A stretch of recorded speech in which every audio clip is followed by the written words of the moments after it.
What up? It's the real Keeks, any other fabrication of your imagination. And today I'm bringing you chapter 58 of Majo Taisen review. At the moment, this is my favorite manga, but I don't like starting up new chapter reviews in the middle of fights, so I waited for the beginning of the next fight. The chapter starts with the beginning of the 12th match, which is Liu Mila versus Murasaki Shikibu. And the crowd is just commenting on how Liu Mila is looking at Murasaki with hate in her eyes, and Murasaki doesn't really seem to care, and it seems more excited about the fact that she hates her. And Liu Mila immediately goes into her magic vestment, which covers her in ice. And her magic vestment is called Lady Death, which gives her a sniper rifle, a jacket, and a mask. And before Murasaki was able to go into her magic vestment, Liu Mila was already aiming and shooting at her. Liu Mila was shooting to kill, and all of a sudden the bullet was stopped by a giant scroll, and we see Murasaki in her magic vestment, which is a giant scroll and a paintbrush, and it's called Fleeting Adornment. We got to see what everybody else turned into using their magic vestment, but we didn't see what she turned into. Like how Liu Mila was encased in ice, we just see her in her magic vestment once the smoke cleared. And everybody in the crowd is trying to understand, how did she even block with a scroll and a paintbrush? And Murasaki's reply back is, the pen is mightier than a sword and a gun. Liu Mila feel like Murasaki made herself the perfect target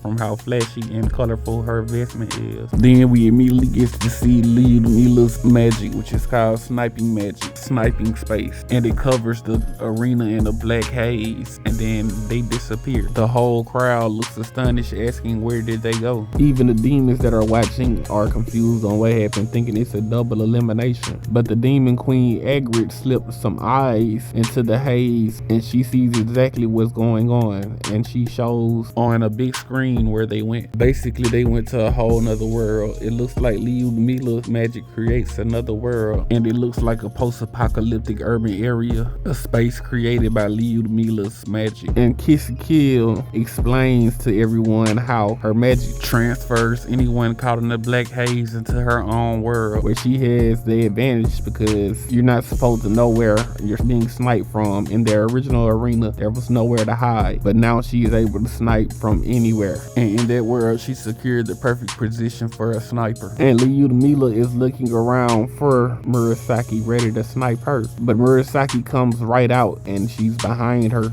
But she doesn't attack, she announces that she's there. And Liu Mila turns around to shoot, but Murasaki dodges it, and the bullet tears through a small building. The crowd is amazed how powerful the shot was. Kiss Kill explains that Liu Mila was never limited to long-range sniping. She has long-range accuracy, mid-range destructive power, and short-range reflexes, making her the strongest female sniper in history. All Murasaki can do is run for her life while Mila is shooting through the floor at Murasaki. Now Mila is looking for Murasaki as she hides, and she's doing terrible at hiding because she yells and tells how she wanted to meet her and see her magic. Mila is trying to figure out how Murasaki even got into the building when she was sniping from the rooftop and never saw her enter the building. Murasaki claims she was already in the building, but Mila says it was impossible for her to already be in the building. She goes to explain, being a sniper, they would more than likely be at the highest point, but even if that was the case,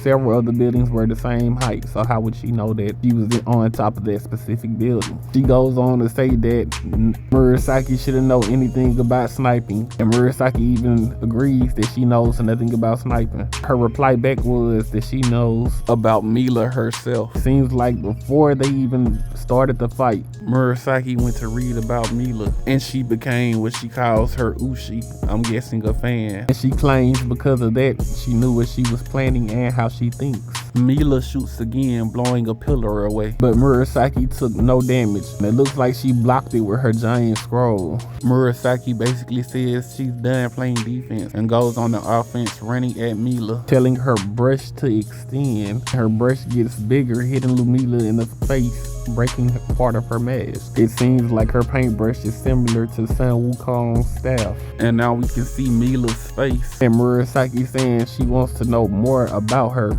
everything about Mila, and that's where the chapter ends. This was a good chapter. I think this is the first chapter that we've seen where they start off the chapter showing their magic. Mila thought she had the advantage knowing everything about sniping, and Murasaki knows nothing about sniping, but it seems that Murasaki would have the advantage while Mila is at a disadvantage because we still haven't even seen Murasaki's magic. But after last round, we also see that it's a possibility that witches can unlock a new form called their awakening. But I guess we'll have to wait and see as the rest of the fight transpires. But like, share, subscribe, and comment if you want to see more Majo Taisen chapter reviews, and if you want to see more random versus discussions. Also follow Universal Debate Group on Facebook. Links will be in the description.